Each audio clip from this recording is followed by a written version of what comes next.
Olá, meu amigo, minha amiga.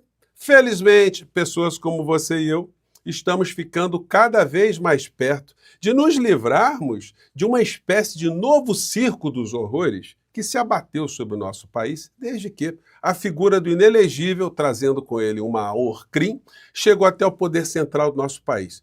Quando essas criaturas estiverem nas cadeias, muitas das outras que estão circulando por aí terão seu facho mais reduzido. Hoje tivemos cenas absolutamente dantescas no Congresso Nacional, propiciadas por essa gente do mundo cão. E também tivemos alguns enfrentamentos e mais uma cena absolutamente bizarra que, ainda bem que a figura do inelegível, quando as exibe, está exibindo porque a parte do organismo dele que está sendo atingida não é uma outra, porque se fosse, gente, nós estaríamos correndo sérios riscos aí de nos depararmos com cenas muito mais dantescas. Bom, vou conversar com vocês sobre o que aconteceu hoje, as perspectivas de coisas que aconteceram um pouco mais à frente, mas antes de mais nada, é sempre muito importante convidar você que está chegando agora no nosso portal e ainda não é inscrito, para que você se inscreva. E se você já é inscrito, confira a sua inscrição também. Conheça também os nossos outros vídeos. Se você gostar, compartilhe, recomende, dê seu joinha, mande seu comentário. São formas de você impulsionar o nosso portal para chegar a mais pessoas como você. E se puder, se inscreva também no nosso clube de membros. Você que é muito bem-vindo e muito bem-vindo. Gente, olha, é uma coisa temerária ter uma figura dessa solta por aí, né? E no hospital, ele simplesmente desmoraliza qualquer tipo de princípio de ético, princípio moral, de bom senso, de estética, de cuidado com o outro, porque é alguém que fica como se fosse uma dessas criaturas do circo dos horrores do século XVIII, século XIX, exibindo ali algum tipo de deformidade, algum tipo de anomalia, e no caso a anomalia é uma anomalia moral, uma anomalia ética, que se transporta ali para algumas situações do corpo da criatura, né? Não é que ele postou um vídeo, olha só o título do vídeo, retirada da sonda nasogástrica, 29 de abril de 2025, às 13h30. Como é que alguém posta uma coisa dessa, gente? Nem programa de médico, nem programa que cuida de ciência. Quando aparece uma cena dessa, tem sempre se borra a imagem, né? Que são coisas grotescas. Evidentemente, eu não vou exibir para vocês. Mas é impressionante um médico, né? Se apresentar para esse tipo de encenação do circo dos horrores. Vou colocar aqui a fala do médico e depois eu tiro a cena aqui, porque ninguém merece, né? Agora, como eu disse para vocês, né?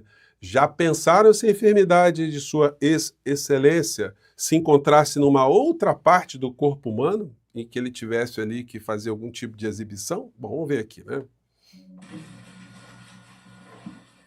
Então, presidente, agora nós vamos tirar essa sonda que está no estômago, tá legal? Às vezes, na hora que a gente puxa a sonda, ela dá um pouquinho de desconforto, tá legal? Então, fica tranquilo que... Para tudo, né, gente? Para tudo, né? Não tem, gente, é muita disfarçatez. Olha só o contraste. Nesses dias aí, nós vimos o espetáculo de Gilberto Gil, tá se apresentando uma turnê de encerramento das suas apresentações ao vivo, né? Ele já tem serviços à arte brasileira prestados de uma forma incomensurável, né? E ele foi surpreendido com a presença da filha querida, Preta Gil, que, como todos nós sabemos, está enfrentando, sim, doenças muito sérias. Ela sofreu mutilações.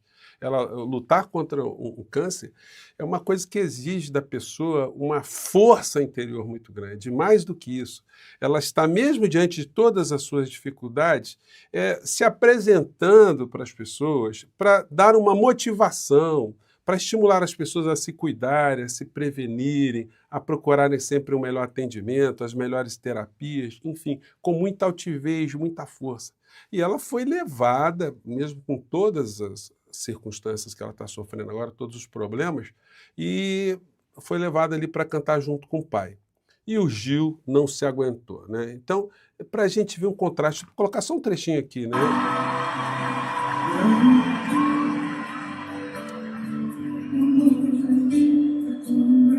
E ela cantou belíssimamente bem, gente. Aqui uma cena mais fechada, mostra aqui como é que o Gil estava.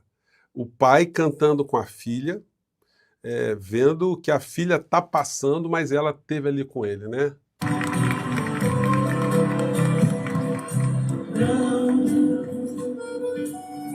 Os meninos são todos bons, os pecados são todos meus. Gente, dá para ver a distância solar de uma situação de alguém que está explorando uma enfermidade para fins políticos, para fins com sentimentos inescrupulosos, de alguém que está lidando com uma enfermidade de um outro modo completamente diferente. Sem falar no que nós vimos agora com o Papa Francisco. O Papa Francisco, até o último minuto da vida dele, ele estava com altivez, ele estava ali, não fazia exploração, ninguém viu o Papa Francisco tirando sonda, fazendo o corpo do Papa sendo exibido, alguma situação como essa, tratando uma enfermidade com a dignidade que uma pessoa digna tem. Mas aí, como esperar a dignidade do explorador do circo dos horrores? Não tem jeito, né, gente? Muito complicado. E o circo dos horrores está no parlamento também, mas eles vão ser muito abafados em breve por tudo aquilo que tem acontecido no Brasil e pelos desmascaramentos que eles irão sofrer ainda mais. Essa é uma das figuras desse mundo cão. Alguém que surgiu do nada, se utilizando de mentiras, agarrado ali no circo dos horrores, praticando mais horrores, e alcançou ali alguma popularidade para virar deputado. Vem com essa aqui, urgente, STF se vê encurralado e Bolsonaro convoca o povo para Brasília. Deixa eu falar uma coisa para você, o senhor Gaia. O senhor é um palhaço no pior sentido, né? O senhor tem uma penca, uma capivara cheia de problemas relacionados a crimes na sua vida e não para de cometê-los, atingindo a honra das pessoas. O senhor escapou de levar uma surra do Lindbergh, porque ele falou que se estivesse lá no Congresso Nacional no dia que o senhor atacou a mulher dele, a companheira dele e ele próprio, olha, a coisa ia ficar complicada para o senhor escapou. Agora, como todo bolsonarista, o senhor é muito covarde, né? Evidentemente, o senhor sempre sai pelas tangentes ali para não se ver com uma situação como essa. Senhor Gustavo Gaia, não vai acontecer absolutamente nada. Não adianta o Malafaia ficar bajulando o ministro Fux, o senhor ficar bajulando o ministro Fux, porque a situação para o seu líder, para essa criatura do circo dos horrores, está absolutamente irreversível. Não vai dar para, com essa história de ficar fazendo algum tipo de ameaça, conseguir algum tipo de objetivo. Outro que fez um circo dos horrores foi o Marcel Van Hatten, hoje lá na Câmara dos Deputados, tentando ali emparedar o ministro Lupe. E atacou, aliás, o ministro Lupe tomou pancada de todo jeito, mas ele mostrou ali que tem casca grossa, né? Ele enfrentou ali as criaturas e eu destaco aqui o momento que ele enfrentou o Marcel Van Hatten, que botou o rabinho entre as pernas e ficou calado. Ele fez também mais uma aparição circense, levando uma senhora, a senhora do lado muito tristinha, dizendo, descontaram R$70 todo mês da minha aposentadoria, eu estou sem dinheiro para comprar remédio. Uma verdadeira palhaçada se utilizar uma senhora para esse tipo de espetáculo circense. A resposta que o Lupe deu, no final, o Marcel Van Hatten não deu um pio, porque se ele tivesse alguma dignidade, ele levantaria para enfrentar o Lupe, né? Mas não foi isso que aconteceu. Vamos acompanhar aqui. Marvel, é correto? Marcel. Deputado... O Lupe até, como é que é o nome do deputado? Marcel? Bom, aí vai. Marcel, eu acho que o senhor, antes de afirmar algumas coisas, devia ao menos estudar quem é quem. Eu mereço mais respeito. Eu não estou aqui porque eu não tenho medo de nada nem de ninguém, muito menos das suas afirmações. Eu não estou. O senhor disse, por que se eu não tivesse aí? Eu estou aqui porque eu não tenho o que temer. Eu estou aqui porque eu tenho uma vida, não é uma brincadeira de trazer alguém para me representar aqui, não. Eu estou pessoalmente que eu tenho uma vida a defender. Eu sou pai, eu sou avô, eu tenho filhos, eu sei a responsabilidade que eu estou. E eu sei a responsabilidade de saber o que eu estou defendendo por minha inteira e voluntária vontade depois do convite do nosso presidente. Deputado, cada um age como quer e como deve. Alguns se escondem debaixo do tapete quando vê alguma acusação. Outros se colocam Aqui, como eu estou fazendo, até para sofrer injustiças como o senhor está cometendo comigo. Mas eu enfrentarei com a tranquilidade, com a lucidez dos justos. Mas cuidado, a minha ira é santa. Mandou essa, que a ira é santa, apontou o dedo para o Van Hatten. Marcel, Tem gente que aplaudiu e o Van Hatten ficou ali como uma espécie de rato-vão, ou de vão-rato, né? O nome já garante o produto. Então, aconteceu esse tipo de situação. O ministro Lupe explicou que as fraudes já aconteciam contra aposentados desde o governo Bolsonaro. No governo Bolsonaro não foi feito absolutamente nada, muito pelo contrário, foi estimulado que os aposentados pegassem consignado. Quando o aposentado, em regra, ia pegar algum tipo de financiamento, algum tipo de grana, com um sistema que o Lupe disse que ele é absolutamente contra, como eu também sou contra, como eu falei com vocês aqui anteriormente, porque isso é uma grande forma de arrancar dinheiro do aposentado. Pois bem, toda vez que o aposentado ia pegar algum tipo de empréstimo, muitas vezes ele assinava uma autorização para um desconto para uma associação com nome bonitinho que iria cuidar dos seus interesses. Algumas associações, de fato, foram criadas para zelarem mesmo pelos interesses dos aposentados.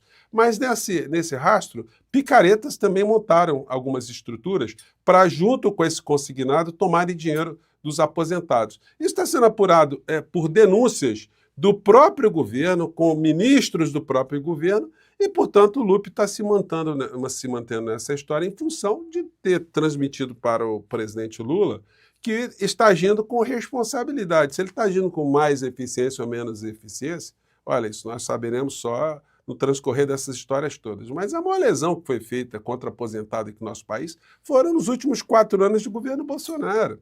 Sem nenhum tipo de reajuste, sem nenhum tipo de perspectiva. Mais do que isso, com uma reforma da Previdência que fulminou muitas pessoas que já estavam quase se aposentando.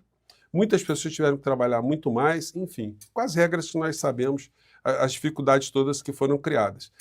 Com a mentalidade do Estado mínimo, o INSS perdeu 50% dos servidores nos últimos anos. Então, quer dizer, a estrutura ficou pior, ficou mais mal aparelhada. Se falar em abrir concurso público, aí começa a aparecer essa gente toda.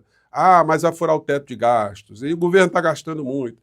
Então, os trabalhadores estão lá, estão se desdobrando em 15 para poder fazer um atendimento e o volume de pessoas que vão se aposentando e vão buscando benefícios são cada vez maiores. Então, é uma situação complexa que precisava mesmo de grande debate e grande exposição. Mais uma vez, enquanto isso não acontece, o governo acaba ficando, mais uma vez, refém das pautas negativas que são pensadas pelos grandes veículos de comunicação e também pela extrema-direita. Eu acho que isso aí já deu, né, gente? Isso aí tem que ter uma reversão radical na comunicação. Chega do governo ficar o tempo todo sendo arrastado pelas pautas negativas e nós aqui nas redes sociais estamos aqui jogando luzes sobre as peripécias desse circo dos horrores em meio a essas situações todas que acontecem todos os dias. Bom, eu fico por aqui, mande seu comentário aqui para o nosso portal do José. Olha, graças a Deus, a enfermidade do inelegível não é numa parte mais baixa do corpo dele, né? Porque senão, olha, a gente estaria aqui numa situação complicadíssima, né? Um grande abraço, até o nosso próximo portal. Tchau!